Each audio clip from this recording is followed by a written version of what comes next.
안녕하세요. 다원수학에서 아이들과 함께 수학 공부하고 있는 김경아라고 합니다. 오늘은 2023년 1학년 1학기 중간고사, 얼마 전에 치룬 마포고 중간고사 수학 문제에 대해서 이야기를 조금 나눠볼까 합니다. 그래서 입학하고 첫 시험이라서 긴장들을 꽤 많이 했을 텐데 잘 봤을런지 모르겠네요. 일단 마포고 같은 경우에는 교과서와 올림포스 부교재를 사용을 하고 있죠. 그래서 이제 제가 마포고 친구들과 수업하고 마포고 친구들을 케어해 줄 때 교과서와 올림포스를 굉장히 중요시 생각하면서 수업을 진행을 하고 있습니다. 올림포스 같은 경우에는 시중 문제집에 비해서 어려운 편은 아니죠. 근데 어려운 편은 아닌데 제가 뒤에서 설명하겠지만 마포고 같은 경우는 아이들이 우리가 체감할 수 있는 연계율이 꽤 높은 편이라서 올림포스를 꼭 보고 이제 완벽하게 습득을 하고 들어가는 게 좋은 방법이라고 할 수 있겠습니다. 물론 학교에서는 교과서와 올림포스만 다루고 있지만 우리는 교과서와 올림포스에 국한돼서 공부를 할 수는 없으니 이제 마포고 친구들도 모의고사 내신 기출 그리고 시중 문제집을 함께 다 같이 공부를 하게 되는데요. 모의고사와 내신 기출은 정말 중요해요. 교과서 올림포스만큼 중요한데 모의고사 같은 경우는 이제 다른 학년의 모의고사들 1학년이 아니라 2학년, 3학년의 다른 학년의 모의고사들에서 함수만 우리가 배우는 걸로 바꿔와서 식만 우리가 풀 수 있는 것들로 바꿔와서 변형해서 문제를 내기도 하고요.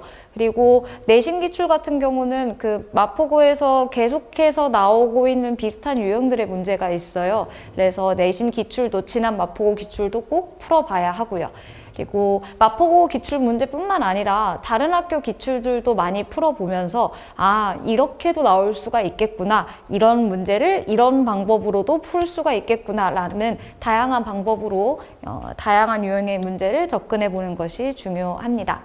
그리고 시중 문제집 같은 경우에는 제가 시중 문제집 한 권을 온전하게 다 풀리는 경우는 없어요. 제 수업의 목표, 그리고 우리 아이들이 해내줬으면 하는 건, 제가 아이들한테 바라는 건 생각하는 힘을 좀 길렀으면 좋겠는 거예요. 사실상 내신 대비라는 게 크게 의미가 없다고 생각을 하거든요, 저는.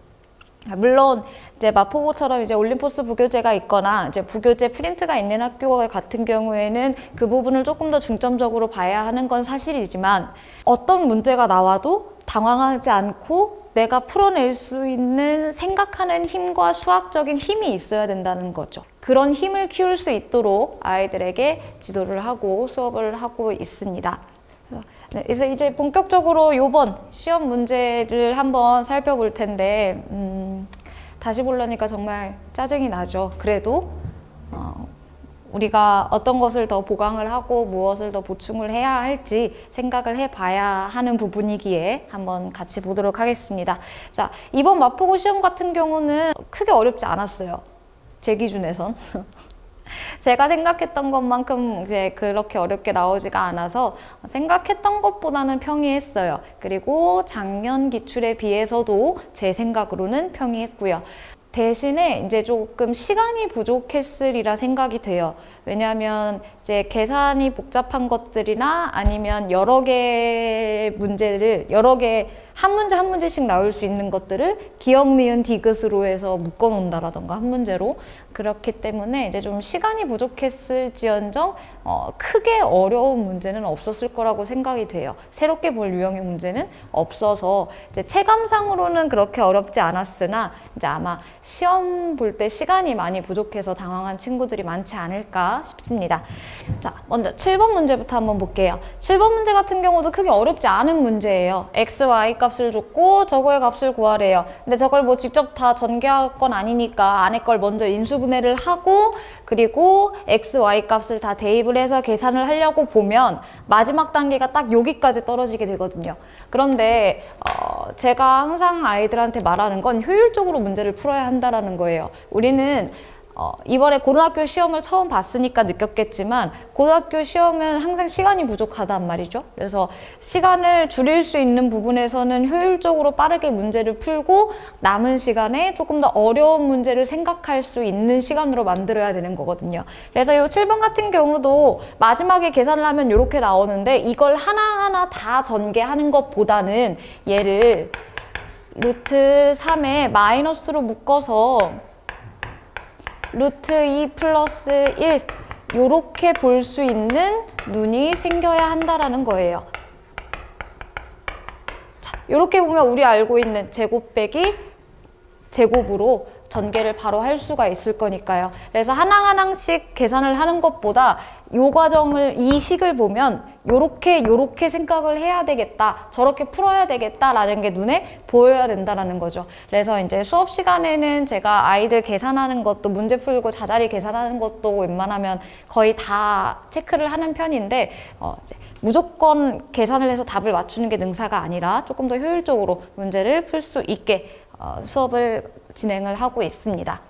다음에 8번 같은 경우에도 네, 크게 어렵지 않았어요. 다항식을 주고, 다항식 A, B를 주고, 뭐, 뭘로 나누었을 때 나머지는 뭐, 뭘로 나누었을 때 나머지는 뭐, 라고 하면 우리 일반적으로 나머지 정리 쓰는 식을 쓰게 돼요. 그러면 우리는 원래 항상 우리가 풀었었던 건, A라는 식을 B라는 식으로 나누면 몫이 무언가 나오고, 나머지가 이렇게 나와요 라고 우린 나머지 정리를 이렇게 알고 있거든요. 그래서 이 나머지 정리를 저기다가 그대로 대입해서 열심히 썼을 거예요. 근데 열심히 쓰고 나면 문제가 뭐가 생기냐, 우리 맨날 여기에다가 이 QX가 뭔지 모르니까 여기 있는 항등식 성질을 이용해서 얘가 얼마가 되는, 빵이 되는 X값을 찾아서 대입을 했었거든요.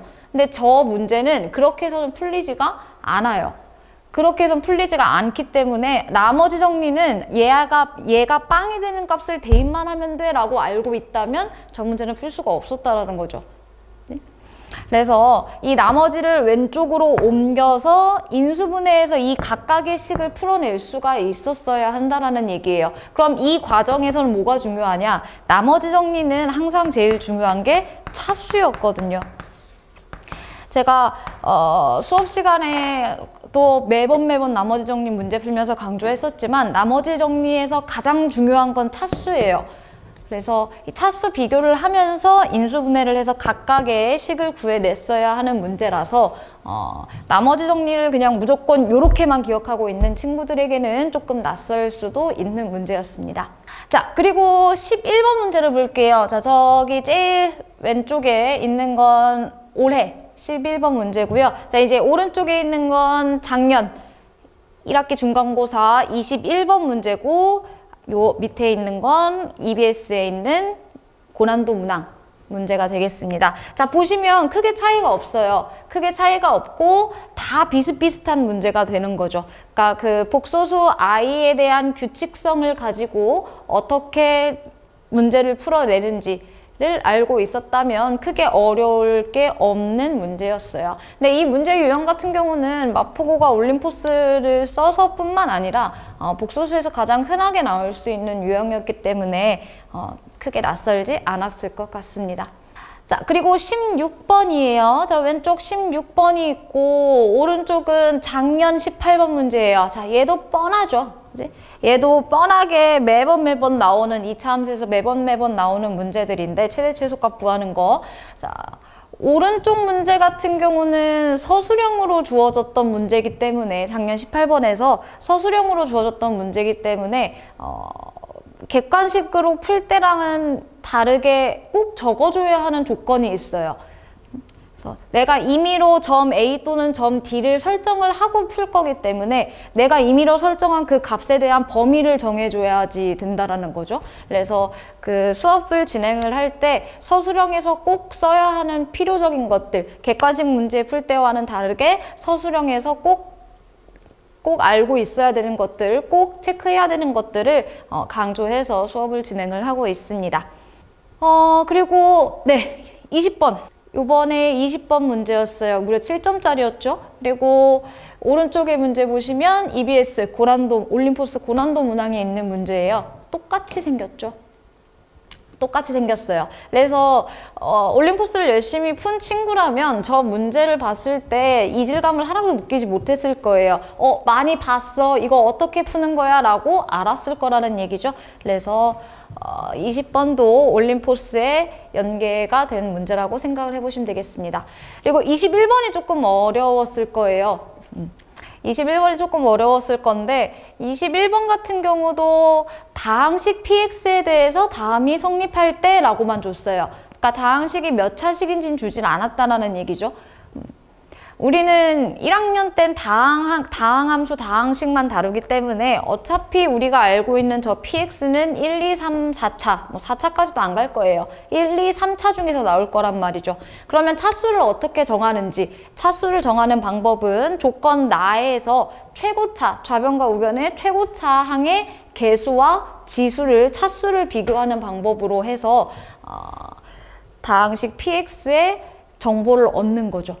그 정보를 얻고 가를 이용해서 풀어내면 px식을 구하는 것까지는 어렵지 않아요. 근데 문제는 뭐냐면 요 값이 소수가 돼야 된다는 게 중요한 거예요. 그러면 일단 px를 구해서 저 pn 플러스 1에 저거 대입을 해봐야지. 근데 대입을 했는데 인수분해가 안 돼요. 근데 잘 보니까 얘는 제곱의 1차의 상수잖아요. 근데 우리가 구한 px를 대입을 하면 보기차식이 나온단 말이에요. 그럼 보기차식의 인수분해하는 방법으로 인수분해를 한 후에 그 후가 문제인 거예요. 자, 그 인수분해한 값이 소수가 돼야 된다라고 했는데 우리는 소수의 정의를 잘 생각해야죠. 그리고 친절하게 문제도 써줬고요. 소수는 1과 자기 자신만을 약수로 갖는 것들을 소수라고 말을 해요. 그래서 소수는 쪼개면 무조건 한 가지 방법밖에 안 나온다는 얘기죠. 1 곱하기 나. 물론 순서상까지 고려하면 나 곱하기 1. 그러면 내가 저걸 인수분해 했을 때 두 개의 항이 나왔어요. 그럼 이 두 개의 항 중에서 얘가 1이던가 얘가 1이던가 그리고 얘가 마이너스 1이던가 얘가 마이너스 1이던가 라고 잡아주면 된다라는 얘기죠. 그래서 평소에 그 소수의 정의에 대해서 좀 잘 생각을 하고 있었다면 이 문제도 조금 어렵긴 했겠지만 괜찮았을 것 같기는 해요. 그러니까 21번 같은 경우는 많은 것들이 다 섞여 있는 거죠. 다항식의 차수도 구할 줄 알아야 하고요. 조건 가해서 계산도 잘 할 줄 알아야 되고요. 그리고 저거 두 번째 줄에 있는 저 문제 식에다가 대입을 해서 구한 px를 대입을 해서 보기차식의 인수분해도 할 줄 알아야 되고요. 그리고 소수의 정의를 알아야 되고요. 그래서 많은 것들이 복합적으로 섞여 있는 문제였어요. 그러니까 제가 추구하는 수업의 방향은 이런 것들을 보고 아이들이 설령 처음 보는 문제라 하더라도 이런 것들을 보고 이렇게 풀면 되겠다라고 머릿속에 과정이 떠오르는 걸 원하는 거예요. 그래서 아이들이 그렇게 할 수 있도록 처음 보는 문제도 풀어낼 수 있도록 이제 수학적인 힘을 키우는 것을 목표로 하고 있는 수업인 걸 다시 한번 강조하겠습니다. 그래서 이제 요것들은 작년 기출이에요, 이제. 왼쪽에는 작년 기출 2번이고요. 오른쪽도 올림포스 고난도에서 출제가 된 문제였죠. 작년 같은 경우에도 저 2번 문제에서 하고 당황해서 이제 멘탈이 살짝 털린 친구들이 조금 있었는데 표현만 다를 뿐이에요. 표현만 다를 뿐이지 똑같은 문제거든요. 그래서 저 첫 줄에 있는 저 조건이 무엇을 의미하는지를 알 수 있어야 된다는 얘기예요. 그게 보이지 않는다면 내가 얘를 구해야 되겠네? 그럼 얘를 구하려면 나한테는 어떤 정보가 필요할지를 생각을 해보고 그 정보를 얘한테서 얻을 수 있겠구나라고 생각을 하시면 되죠. 그죠? 그래서 내가 구해야 할 것이 무엇인지, 내가 필요한 게 무엇인지를 명확히 아는 게 문제 푸는 과정에선 굉장히 중요하다라는 겁니다. 그리고 왼쪽은 22년 작년 중간고사 7번, 오른쪽은 올림포스 고난도에 있는 문제예요. 똑같습니다. 숫자도 똑같아요. 부호만 바뀌었을 뿐이죠. 이게 나머지 정리에서 가장 흔하게 나오는 유형의 문제죠. 제곱식으로 나누는 문제들. 그러니까 인수분해가 되지 않는 2차식으로 나누는 나머지 정리 문제들이 가장 일반적으로 나올 수 있는 문제 유형들인데 이번엔 한 번도 한 개도 나오지가 않았죠. 근데 얘는 매년 나올 수가 있는 문제이기 때문에 꼭 익혀두는 게 좋을 것 같습니다. 항상 나오는 문제 유형인데 올해는 출제가 되지 않았네요. 왼쪽은 작년 중간고사 17번, 오른쪽은 EBS 고난도, EBS 올림포스 고난도 문항에 있는 문제인데요. 그래프로 똑같이 생겼고요. 구하라는 것도 똑같아요. 근데 시험에선 무려 7점으로 출제가 된 거죠. 그래서 제가 지금까지 작년, 올해, 그리고 올림포스 문제들을 기반으로 해서 지금 시험 문제들을 한번 마포고 시험 문제를 얘기를 해봤는데요. 보신 것과 같이 올림포스에 대한 연계율이 상당히 높아요. 근데 그렇다고 해서 올림포스를 완전히 변형을 하는 것도 아니고 뭐 숫자만 바꾸는 정도, 표현 방법만 바꾸는 정도라서 이제 어려운 문제들이 올림포스에서 연계돼서 나오는 경우가 많기 때문에 체감상 시험 문제의 난이도를 낮추려면 체감상 내가 체감하기에 이번에 시험 문제가 많이 어렵지 않은 것 같아 라고 하게 되려면 일단은 부교재인 올림포스를 완벽하게 숙지하는 것이 중요하겠습니다. 마포고 친구들이 공부할 수 있는 반은 화요일, 토요일 반, 그리고 목요일, 일요일 반이 있습니다. 어느 반으로 배정이 될지는 이제 상담실에 문의를 해 주셔야 할 것 같습니다. 그래서 시간표 참고해서 상담실에 문의 주시면 제가 다시 연락을 드리도록 하겠습니다. 이번에 첫 시험이라서 아마 수학뿐만 아니라 다른 과목들도 굉장히 긴장을 많이 했을 텐데 잘 본 친구들은 앞으로도 더 잘 볼 수 있게 지금처럼 열심히 노력을 하면 되는 거고, 잘 보지 못한 친구들은 내가 무엇이 부족했는지를 생각을 해보고 그 점들을 보강을 해서 기말고사 때는 조금 더 좋은 성적을 얻기를 바라봅니다. 그리고 마포고 같은 경우에는 1학년 때는 올림포스의 연계율이 높지만 2학년이 되면 올림포스뿐만 아니라 모의고사 기출에 대한 연계율도 상당히 높아져요. 그래서 이제 미리부터 모의고사 기출 그리고 어려운 문제들을 다루는 것도 마포고 내신을 길게 봐서는 마포고 내신에 도움이 되는 부분이라 이 부분도 놓치지 않고 수업을 진행을 할 예정입니다. 그렇게 수업을 진행을 해서 이제 1학년 겨울 1학년 2학기 기말고사 때 이제 저한테 처음 와서, 기말고사 보기 직전에 저한테 처음 와서 이제 1학년 때 4등급을 받았던 친구가 이제 2학년 2학기 때는 2등급까지, 앞에 한 명만 더 제쳤으면 1등급도 됐을 텐데 2등급까지 올라가는 그런 친구들도 있었어요. 마포고 말고 다른 학교에서도 그런 친구들이 있었고요. 그렇기 때문에 지엽적으로 지금 보이는 거에만 포커스를 맞춰서 공부를 해서는 안 돼요. 계속 강조하지만 수학적인 힘을 키우기 위해서는 조금 넓게, 길게 그렇게 공부를 하는 걸 추천을 드리겠습니다. 그래서 마포고가 저희 집이랑도 가까워서 물론 이 목동 쪽이랑은 살짝 멀긴 하지만 저희 집이랑은 가까워서 개인적으로 조금 더 애착이 가는 학교인데요. 마포고 시험 대비를 저와 함께 완벽하게 해보고 싶은 학생들은 학원으로 문의 주시면 좋을 것 같습니다. 지금까지 김경아였습니다. 감사합니다.